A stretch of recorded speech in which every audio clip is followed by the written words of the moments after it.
membuka Alkitab kita kembali kepada Injil Yohanes. Injil Yohanes pasal yang ke-17, kita membaca ayat yang ke-20 sampai dengan 23. Injil Yohanes pasal yang ke-17, ayat yang ke-20 sampai dengan 23. Kita akan membacakan bertanggapan demikian bersama. Dan bukan untuk mereka ini saja aku berdoa, tetapi juga untuk orang-orang yang percaya kepadaku oleh pemberitaan mereka, supaya mereka semua menjadi satu, sama seperti Engkau ya Bapa di dalam aku dan aku di dalam Engkau, agar mereka juga di dalam kita, supaya dunia percaya bahwa Engkaulah yang telah mengutus aku, dan aku telah memberikan kepada mereka kemuliaan yang Engkau berikan kepadaku, supaya mereka menjadi satu, sama seperti kita adalah satu. Aku di dalam mereka dan Engkau di dalam aku, supaya mereka sempurna menjadi satu, agar dunia tahu bahwa Engkau yang telah mengutus aku dan bahwa Engkau mengasihi mereka sama seperti Engkau mengasihi aku. Kita berdoa. Kami datang ke rumah-Mu bersama umat yang Engkau kasihi, yang Engkau pilih, yang Engkau tebus, yang Engkau jadikan anak-anak-Mu, kesayangan-Mu, dengan rasa syukur, dengan penuh rasa berterima kasih, dengan penuh sukacita kami menghampiri tahta anugerah-Mu dan berseru-seru kepada Engkau dan memuji-muji nama-Mu. Engkaulah bagian kami, Engkaulah pusaka kami, Engkaulah harta kami, Engkaulah bahagia kami.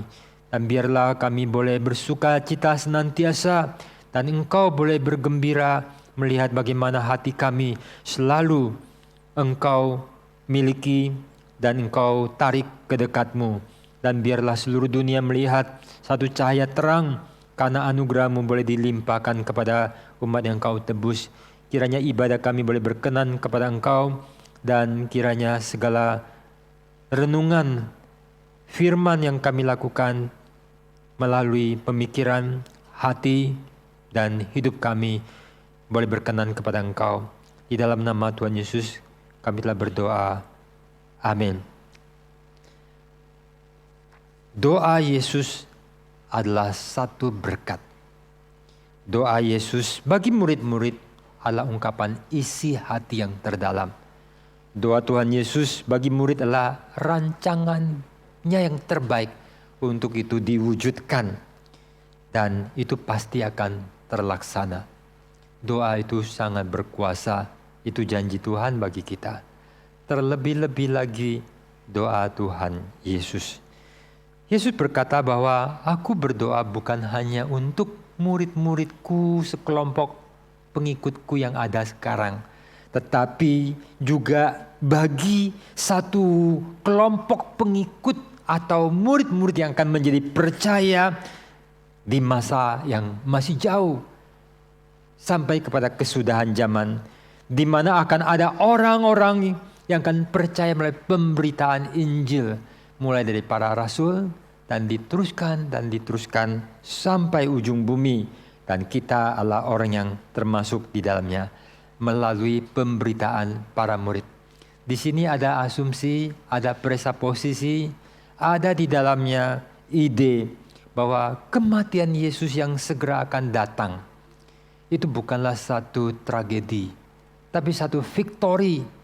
Bukan sesuatu yang akan mengakhiri dan menghabisi pelayanannya dan hidupnya, tetapi merupakan satu titik balik di mana kemenangan daripada kuasa maut, keselamatan, penebusan, bagaimana mission accomplished, misi yang tergenapi untuk mencapai satu karya keselamatan yang membawa kepada satu umat tebusan milik Tuhan dipersembahkan menjadi satu bau harum bagi Tuhan. kematian Yesus akan segera tiba. Dan itu sangat mengerikan.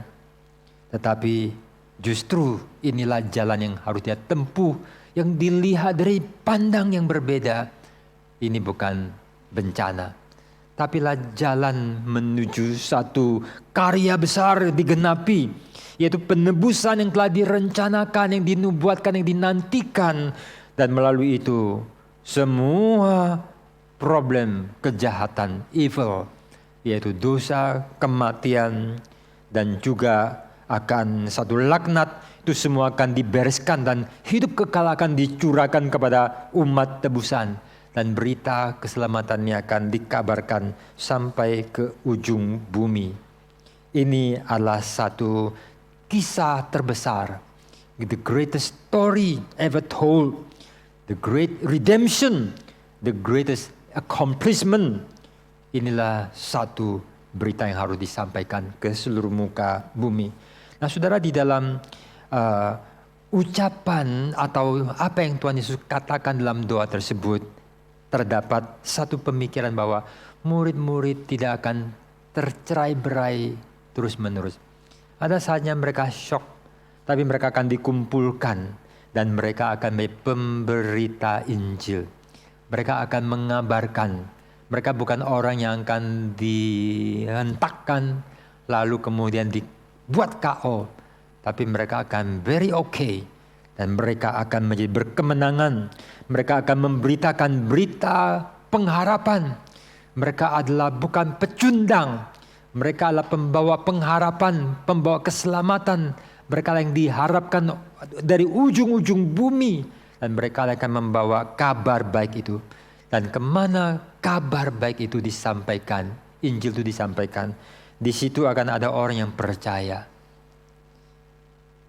Pemberitaan Injil adalah sesuatu hal yang sangat mengerikan.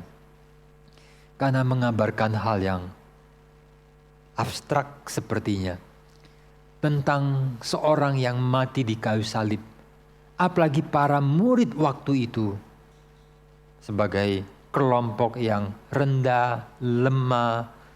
Dan mereka memberitakan seorang Mesias yang mati di salib secara terkutuk dan tidak berdaya. Bagaimana ini dapat mendapat respon? Tapi Yesus jelas, you will go, you will tell, there will be believers. Mereka akan ada yang bertobat. Dan ada satu kumpulan orang-orang, termasuk saya dan Anda ada di dalam pikiran Yesus. Satu kumpulan besar, orang-orang yang diselamatkan, yang nanti akan disebut gereja. Inilah ada dalam doa Tuhan Yesus. Yang jadi juga teladan bagi kita tentang berdoa. Berdoa adalah perkara besar. Tidak ada misi yang besar tanpa doa. Dan itu dimulai dengan doa. Tapi ini bukan bicara doa kita. Kita hanya belajar dari doa Tuhan Yesus. Inilah doa Tuhan Yesus.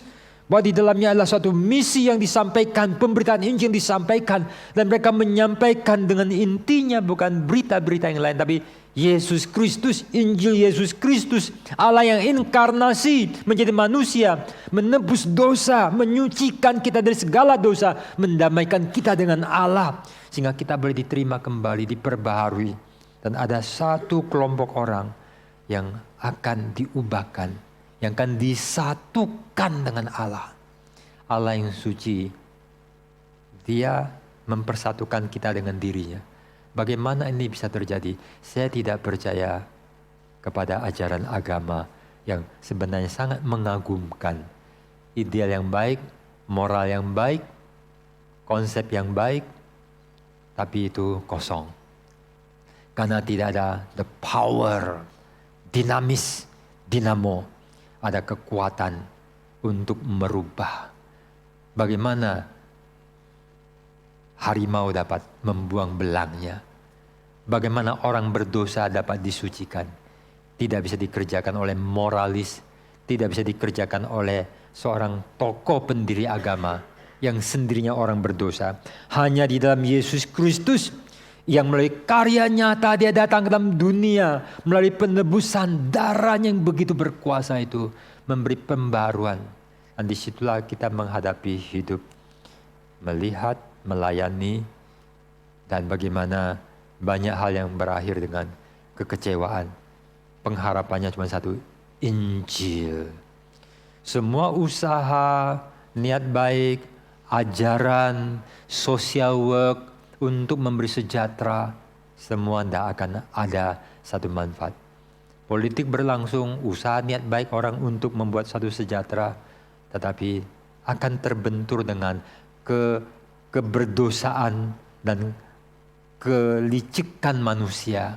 Sehingga sebaik-baiknya manusia nanti akan jatuh, nanti akan takabur, nanti akan ada kelemahan, nanti ada kerusakan.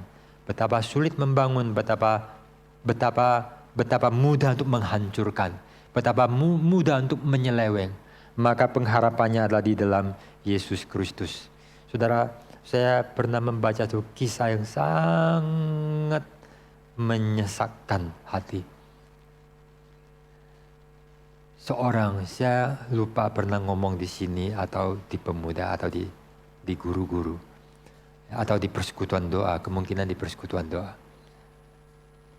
Di dalam satu musim salju, orang bermain dan seorang anak kecemplung ke dalam salju yang air dingin yang saljunya retak, esnya retak, anak itu bisa tenggelam mati. Maka seorang anak yang lebih besar itu seluncur, lalu tangkap, lalu kemudian selamatkan tuh orang. Ini adalah cerita yang baik. Tapi waktu berjalan, kedua anak ini membesar. Dan yang menyelamatkannya itu seringkali dia mengalami semacam gangguan kejiwaan. Karena dia memiliki perasaan yang sangat terpukul, sangat susah hati. Dan orang yang mengalami gangguan adalah seorang pendeta. Dia sering bersedih, sering menyesal, terbangun dengan perasaan yang sangat sedih sekali. Kenapa dia mengalami hal itu? Karena yang dia selamatkan itu adalah Adolf Hitler. Anak kecil yang dia selamatkan itu adalah Adolf Hitler.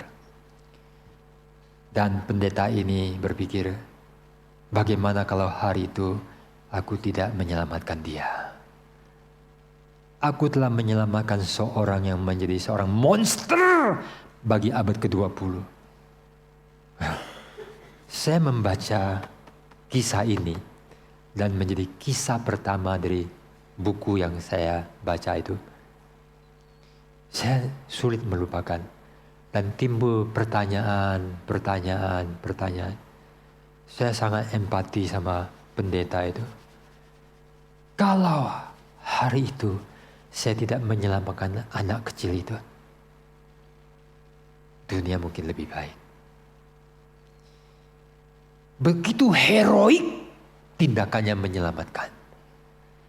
Tapi sayang, yang diselamatkan namanya lah Adolf Hitler. Siapa yang di sini tidak tahu Adolf Hitler? Monster, jahat, sangat mengerikan. Saya susah hati. Berapa minggu saya mikir, ya, sangat menyusahkan. Saya dapat pemikiran baru, saya sharingkan sekarang.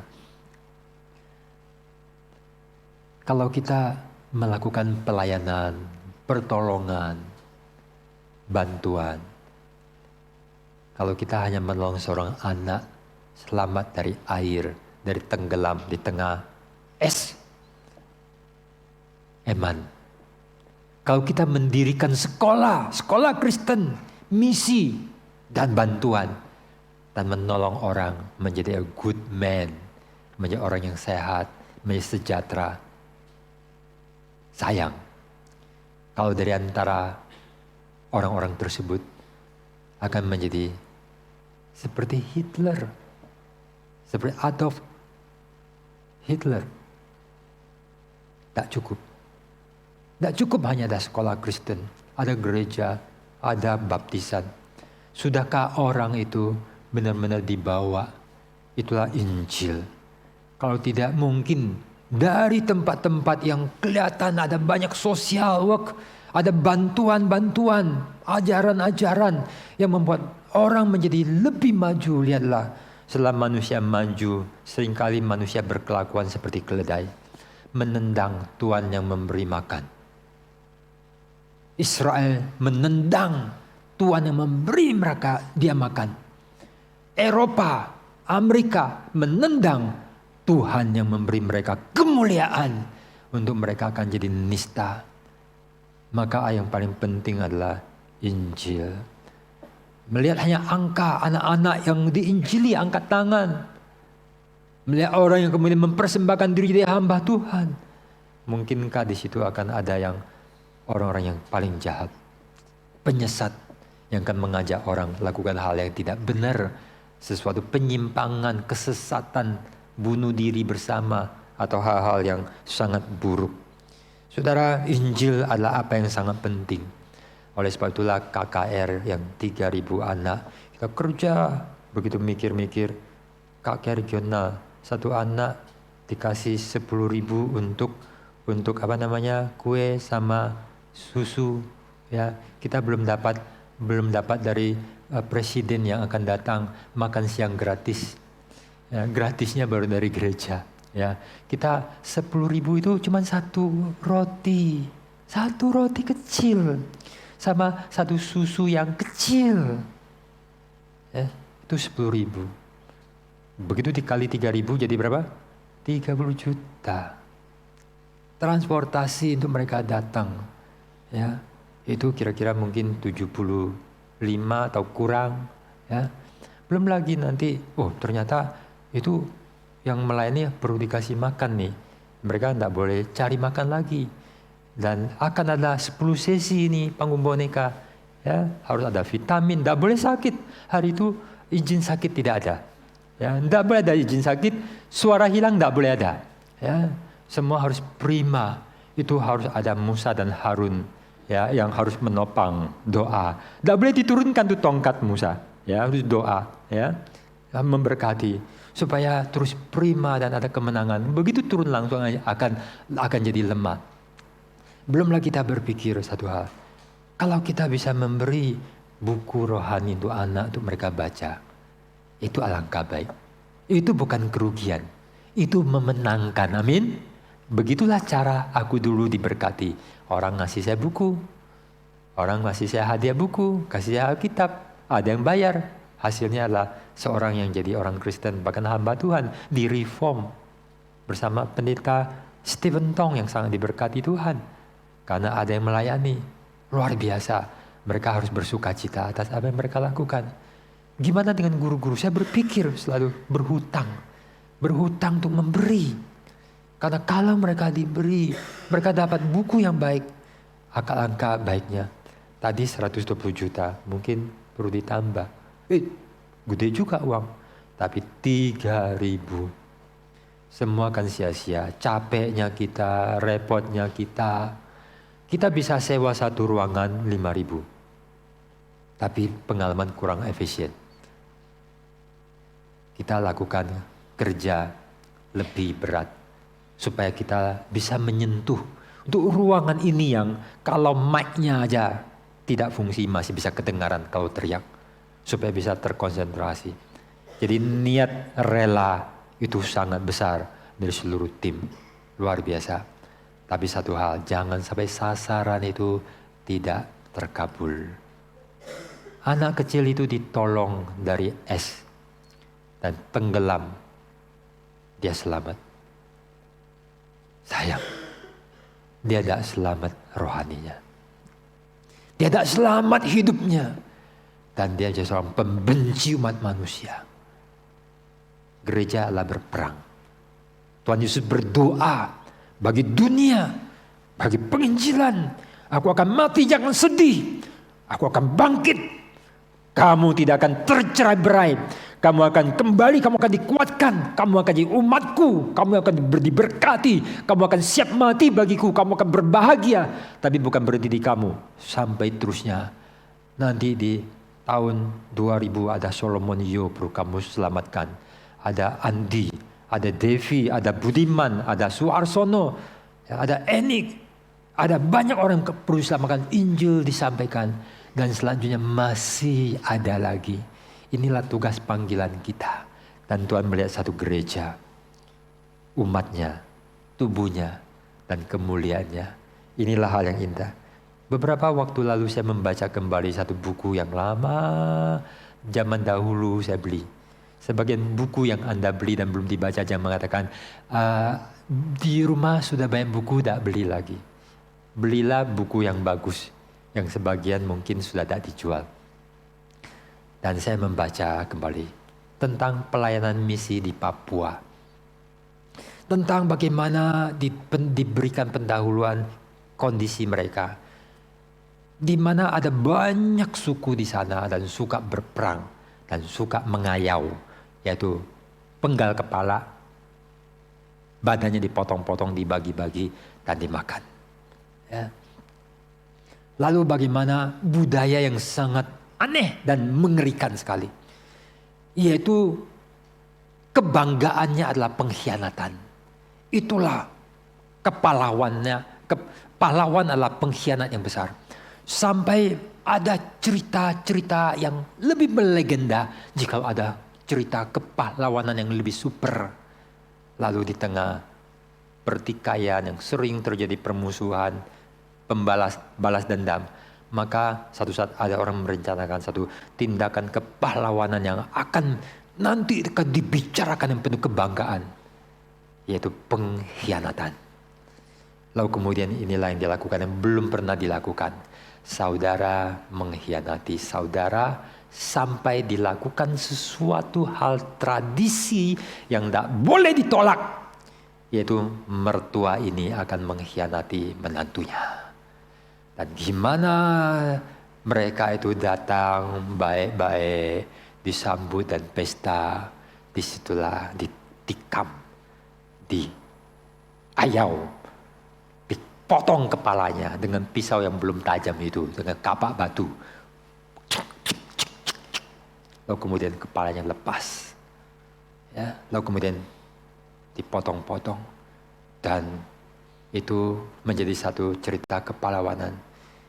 Bulu kuduk kita bergidik. Inilah kondisi. Tapi waktu itu Tuhan menggerakkan banyak orang tergerak untuk pelayanan pengabaran Injil. Banyak orang pergi ke sana. Ada sebagian orang yang ditombak. Badan mereka penuh tombak. Mati. Ada yang dipenggal kepala. Ada orang yang juga tetap setia pergi. Para misioneri yang demikian itu adalah jiwa mereka itu sangat mulia.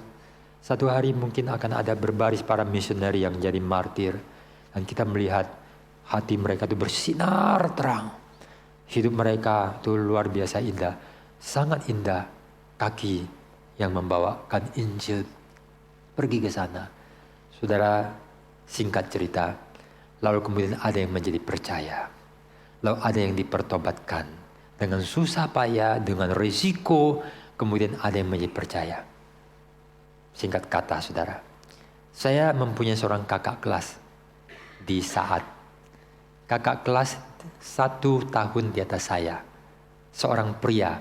Sekelas dengan pendeta Sucipto. Ya, dia angkatan 84, 83, 85, saya 86. Ya, dan seorang dari mahasiswa kakak kelas saya itu adalah seorang dari Papua.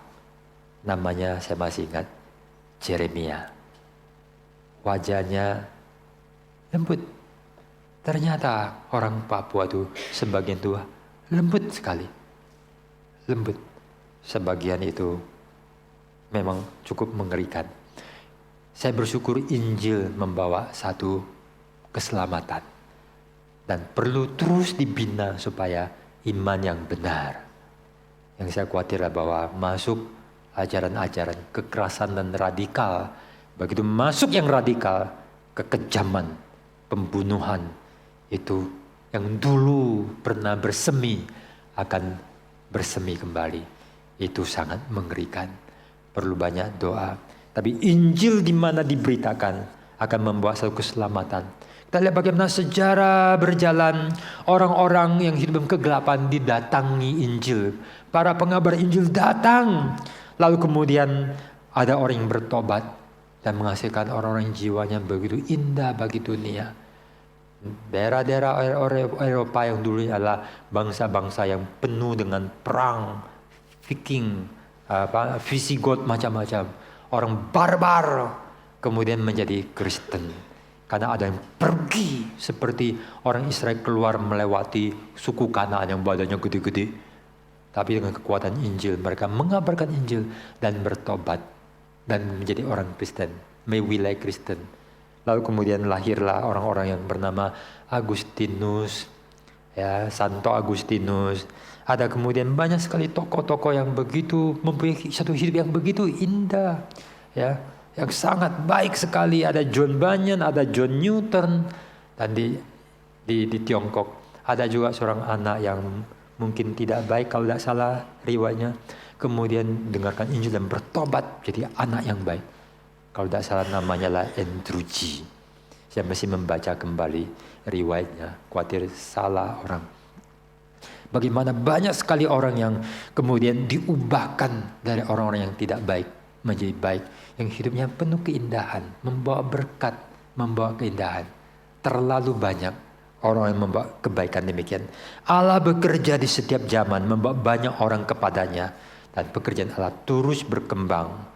Dan di tengah dunia yang saat ini terus makin merusak dan penuh dengan hal-hal yang tidak baik, dan ada banyak krisis, dan telur ini begitu pecah, maka telur busuk dengan semua bakterinya akan menyebar. Semoga dengan kekuatan penopang Injil dan keselamatan merubah manusia, muncul pemimpin yang baik, muncul orang-orang yang baik, untuk kemudian mereka membawa sejahtera. Kiranya pemerintahan Indonesia yang baru membawa berkat bagi dunia. Tapi kita merindukan, di manakah orang-orang Kristen? Di manakah pembawa damai sejahtera? Di manakah yang membawa berita Injil? Kita tidak bisa berharap banyak kepada orang dunia. Kita berharap mulai dari gereja muncullah anak-anak yang memiliki hati untuk melayani, untuk bagaimana kehendak Allah terjadi.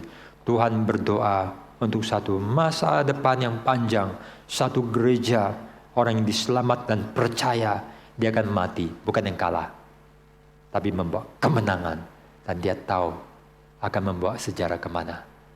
Kita ada di dalam dia. Saya bersyukur saya ada dalam hati Tuhan. Engkau ada dalam hati Tuhan. Dan ada rencana Tuhan yang indah. Ayat yang ke-21, supaya mereka semua menjadi satu, sama seperti Engkau ya Bapa di dalam aku dan aku dalam Engkau, agar mereka juga di dalam kita, supaya dunia percaya bahwa Engkaulah yang telah mengutus aku. Nah, saudara, saya akan teruskan, ya. Dan aku telah memberikan kepada mereka kemuliaan yang Engkau berikan kepadaku, supaya mereka menjadi satu, sama seperti kita adalah satu.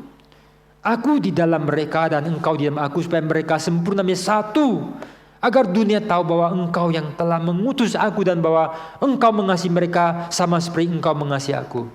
Ada satu kata yang terus diulang, dan kalau ditebak-tebakan Anda pasti tahu. Katanya itu apa? Satu. Union. Gereja ada bukan untuk dirinya. Gereja ada untuk goal Tuhan. Ada tujuannya. Dan itu adalah rancangan Tuhan bagi gereja. Dan Tuhan berkata bahwa supaya mereka semua menjadi satu. Salah satu kesulitan manusia adalah satu. Tapi Tuhan memberikan sesuatu hal yang paling sulit, yaitu satu. Sulit sekali manusia itu satu. Dalam keluarga aja susah. Suami istri aja sulit untuk satu. Kakak adik sulit satu. Di dalam perbedaan bagaimana bisa bersatu? Manusia adalah makhluk yang egois. Satu orang punya banyak masalah. Dua orang bukan dua kali masalah, tapi masalah dia sama masalah berdua. Itu pelipatannya itu bukan linear, tetapi sesuatu yang compound. Ya, maka kacaulah dunia. Bagaimana di tengah keperbedaan bisa ada kesatuan? Itu sulit sekali, hampir mustahil. Lihatlah di mana ada kesatuan. Lihatlah di mana ada gereja yang bersatu. It is very impossible. Tapi Tuhan yang mengatakan bersatu dan terus diulang. Berarti ada sesuatu hal yang penting. Di tengah perbedaan ada kesatuan. Saya mau cerita, waktu saya ikut Lemhanas, salah satu yang berkesan adalah acara game. Bukan ceramah. Kadang game itu justru adalah yang paling berkesan. Maka game itu dibuatlah satu game di mana kelompok, lalu kemudian mencari di semak-semak, di sini kumpulkan, lalu kemudian ditempelkan untuk membentuk gambar. Siapa yang bisa lengkap, dia menang. Dan kalau tidak lengkap, mesti barter sama kelompok lain. Akhirnya buntulah, tidak ada yang menang. Ya, saya, Pendeta Solomon, menganjurkan kasih yang kamu punya, kasih kepada orang lain. Biarkan dia lengkap.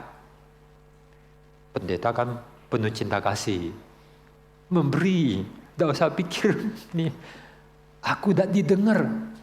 Mestinya saya paksa mereka. Akhirnya tidak ada yang lengkap. Lalu akhirnya konklusi, ya, kapten atau polisi atau letnan apa itu yang menjadi pengajar. Orang Lemhanas inilah satu kegiatan di mana semua pejabat tinggi negara itu harus ikut. Menteri mesti ikut, DPR mesti ikut, orang-orang penting itu mesti ikut. Karena ada kerjasama, maka kami diberikan kesempatan untuk mencicipi seperti apa. Lalu dia memberikan uraian. Gimana Indonesia itu yang ketika masa kemerdekaan itu jalan buntu. Masing-masing mau ada keinginannya, termasuk satunya adalah sila pertama, ketuhanan yang Maha Esa dengan keharusan untuk syariat menurut itunya, ya. Nah, itu sulit untuk bersatu. Manado mengatakan kita pisah, ya. Yang lain kita pisah, Bali pisah. Gimana bisa bersatu? Buntu. Lalu para founding father itu mensepakati untuk boleh ada sesuatu toleransi, kebersamaan. Untuk bisa bersatu perlu ada yang mengalah. Dan ada organisasi yang besar-besar, mereka punya jiwa yang cukup agung untuk mengalah. Nah, ada hal-hal yang unik dalam pendirian Indonesia. Bahasa yang dipakai bukan bahasa mayoritas, tapi minoritas. Mayoritas adalah Jawa. Tapi yang dipakai adalah Melayu. Bukan mayoritas yang mesti ngangkangin semua. Tapi gimana bisa bersatu. Dan Indonesia menurut saya selalu di dalam satu potensi pecah. Always, always, always. Dan ancamannya sangat dekat ketika ada radikalisme. Inilah bahaya. Dan ini selalu seperti siap, virus itu sudah siap selalu menyergap. Dan ketika ini terjadi, pembantaian, perpecahan, dan bubar-bubaran. Karena Indonesia ini terlalu cantik, terlalu kaya, terlalu menarik untuk semua orang ikut campur. Dari kiri kanan, dari timur tengah sampai barat, dari mana-mana akan ikut, dan di dalamnya ada banyak perang proksi maupun orang punya kepentingan di dalamnya. Gimana bisa menjaga ini? Tidak mudah. Satu kesatuan membutuhkan satu jiwa besar, satu karakter, satu keagungan. Gereja Tuhan mengatakan akan bersatu. Kalau bersatu itu menyatakan hadirnya Allah, penguasaan Allah, karunia Allah, belas kasih Allah, dan segala hal yang baik. Manusia tidak mungkin bersatu. Gereja tidak mungkin bersatu. Anda dan satu sama tidak mungkin bersatu. Tapi Tuhan Yesus berarti ideal yang kosong. Tuhan Yesus gagal ini. Gimana nih bisa bersatu? Bisa nggak? Bisa. Kalau kita di dalam Tuhan. Kalau Anda makin mirip Tuhan, saya makin mirip Tuhan, dia makin mirip Tuhan, kita akan satu. Amin. Easy. Ini bukan hubungan dua parti, tapi tripartit. You and me, not only you and me. But between us, there's a mediator. Ada Kristus. Dan di mana Kristus membentuk kamu, Tuhan Yesus memberikan anugerahnya bagi kamu, disitulah ketika pertumbuhan terjadi. Maka pertumbuhan ketika bisa terjadi, maka akan ada kesatuan. Dan kesatuan ini terjadi, ada kebenaran dalam kasih, ada kesabaran di dalam kelemahan, dan ada proses anugerah Tuhan yang bekerja, sehingga di dalamnya menjadi satu wujud nyata hadirnya Allah yang bekerja, supaya dunia tahu, dunia melihat banyak hal yang tak beres, dunia melihat gereja tak beres, dan sekarang gereja terpinggirkan. Gereja termarginalkan karena gereja telah kesusupan banyak hal yang tidak baik. Banyak skandal, banyak ketidakjujuran. Dan ini Tuhan pun mengatakan, aku biarkan kamu dihina, kamu dibuang, karena aku tidak bisa kompromi. Yuk kembali, aku akan murnikan. Dan Tuhan mengatakan, aku akan memberi mereka kemuliaan. Jikalau pertumbuhan di dalam Kristus terjadi, dan itu adalah dengan doktrin, dengan Injil, dengan kuasa. Kalau engkau terima Tuhan dan hidup baru Kristus berikan pada kamu itu ada juga pada yang lain, maka akan ketemu, ya, maka akan terjadilah transformasi di mana orang makin menyerupai Kristus, maka terjadilah persatuan, dan disitulah akan ada satu kemuliaan. Kemuliaan bukan dengan satu kekerasan, meninggikan diri di atas orang lain. Dunia pun mengakui yang dihormati bukan yang menghina orang lain. Nanti kalau saya pakai contohnya politik lagi. Ya, Anda mungkin sudah mulai mau tinggalkan politik. Lihatlah orang yang menghina orang lain. Jangan senang. Kasihan deh. Sekarang dia terhukum. Orang tidak ngapa-ngapain. Ya. Lalu kemudian gimana waktu pemilihan umum? Dia dihukum dengan silent majority. Untuk dengan pemilihan dan dia habis. Ya. Lihatlah gimana orang-orang yang penuh dengan penghinaan dan apa kemudian mengalami dihukum. Gereja dimuliakan dengan pengasihan, melayani, mengalah. Saya ingat kembali tentang gimana founding father bisa merelakan diri, lalu kemudian jiwa besar. Sesuatu negara dengan kondisi Indonesia salah satu yang paling sulit. Indonesia adalah satu negara dengan agama paling banyak, suku paling banyak, pulau paling banyak, budaya dari ujung ke ujung, Sabang Merauke itu ragam setengah mati. Sangat banyak perbedaan. Kenapa bisa ada satu kesatuan Republik Indonesia? Ada orang mulia dulu, orang yang Islam, orang yang Kristen, Buddha dan yang lain. Tapi sekarang kalau tidak ada orang yang baik demikian, ini akan susah. Kita dipanggil untuk itu. Kita nggak bicara mengenai negara dan pemerintahan. Kita bicara mengenai gereja. Gereja adalah tempat di mana ideal itu Tuhan ingin wujudkan. Tapi itu hanya bisa terjadi jikalau kita menyatakan Kristus. Gimana kita akan diharapkan aku bersatu dengan Allah dan bersatu dengan sesama. Itu bagaimana aku dalam Kristus, Kristus dalam aku, Kristus dalam Bapa, Bapa dalam Kristus.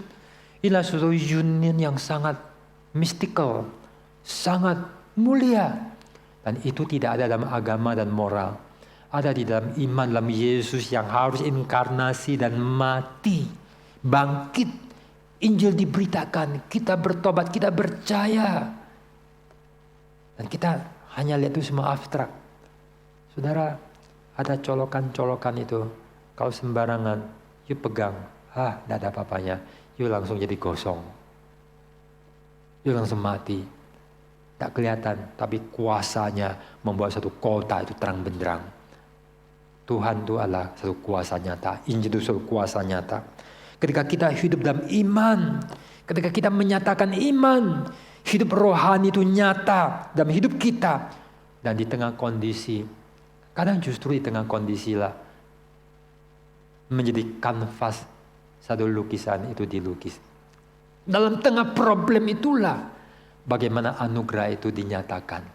Nah disitulah bagaimana di tengah berbagai kondisi masalah, maka kita menyatakan anugerah, menyatakan Kristus yang hidup dalam aku, dalam engkau.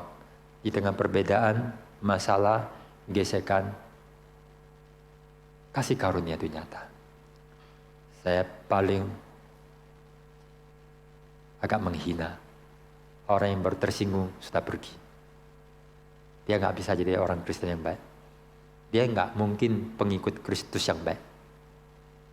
Tidak ada orang dalam suami istri itu tersinggung dikit sudah tidak baik.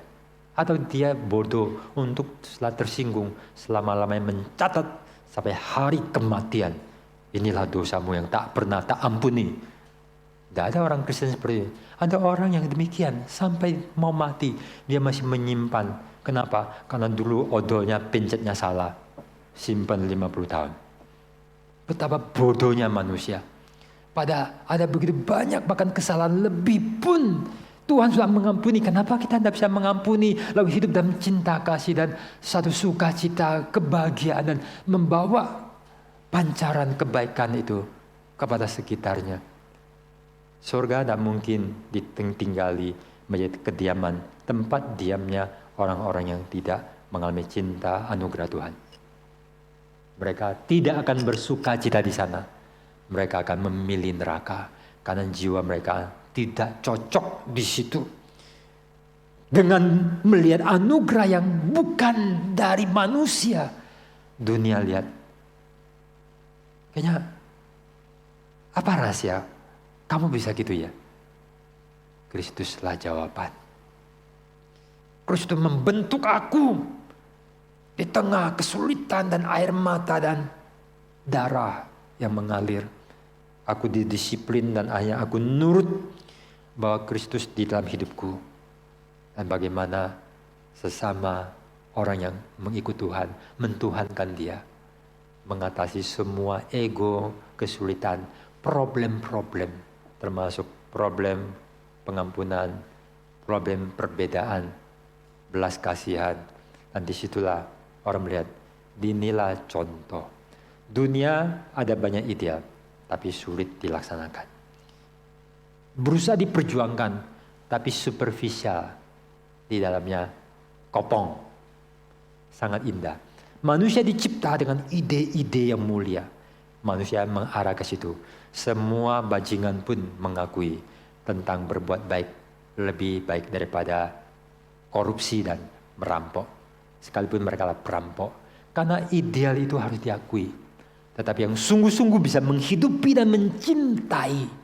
Dan rela rugi dan mati demi kebenaran dan kebaikan. Hanyalah orang yang sejati yang mendapat anugerah. Yang tidak pernah merasa rugi. Ya, sebagian orang memberi persembahan itu rugi seperti Ananias dan Safira. Tapi Yusuf Barnabas tidak pernah rugi. Janda miskin tidak pernah rugi. Karena cinta yang sejati membuat pengorbanan dikonversi menjadi investasi yang menguntungkan. Sedangkan di mana tidak ada cinta kasih, semua persembahan adalah pemborosan dan kerugian. Bodohlah orang yang tidak rohani. Tidak hidup dalam Tuhan dan anugerahnya. Tuhan mengatakan, aku akan pergi, itu bukan bencana, itu victory. Bukan hanya untuk kamu akan kembali, kamu akan dikuatkan. Tapi satu bilangan, kumpulan orang besar yang akan diselamatkan. Beritakan Injil. Itulah pengharapan dunia, Injil yang sejati. Lalu orang akan dipertobatkan, bertumbuh, dikuatkan. Hidup Allah, hidup Kristus nyata. Tidak ada yang lebih indah di dalam dunia ini kecuali hidup yang dijamal oleh anugerah Tuhan. Tidak ada intan, emas, uang, kemuliaan, gedung, prasasti, semua itu omong kosong. Hanyalah ketika hidup manusia diubahkan dan melalui tubuh Kristus gerejanya, orang mengatakan Kristus hidup, Allah ada, memuliakan Tuhan. Mari kita berdoa. Allah Bapa di dalam surga, inilah kami anak-anak-Mu. Kami bersyukur, kami yang terlalu remeh, rendah, hina, tidak nyampe dengan semua hal-hal yang mulia. Kami diciptakan dengan ideal, dengan nilai. Tapi kami adalah orang yang di tengah kubangan dosa dan pencemaran bermimpi semua hal-hal yang mulia. Dan itu di luar kemampuan kami. Hanya ketika anugerah dari sorga, kekuatan hidup baru, kekuatan pertolongan Roh Kudus dan firman yang menguduskan kami, dan Kristus yang hidup dalam diri kami, membentuk, mengubah, sehingga semua kecemaran kami boleh diubah menjadi kemuliaan. Dan ini bukanlah kami. Kami hanya bisa mempersembahkan semua kejelekan kami. Tapi Engkau memberikan semua yang baik bagi kami. Tidak ada pilihan lain kecuali kami hidup menurut iman. Live by faith. Itulah orang yang benar, orang yang Kau perkenan. Tuhan, nyatakanlah hidup-Mu dalam hidupan kami. Kami banyak salah, kami banyak lemah, kami banyak dosa, kami banyak cemar. Kami penuh dengan kekurangan, baik sebagai orang tua, sebagai pendeta, pengurus, sebagai seorang pelayan, sebagai seorang jemaat. Kami datang merendahkan diri di hadapan Tuhan. Berilah anugerah-Mu dalam hati kami. Bangunkan dan kuat kami dengan Injil dan kebenaran firman-Mu. Kuasa Tuhan, kuasa Roh Kudus yang terus memimpin dan menuntun kami. Dengar doa kami Bapa, dalam nama Tuhan Yesus kami telah berdoa. Amin. Jemaat sekalian, saya undang untuk bangkit berdiri.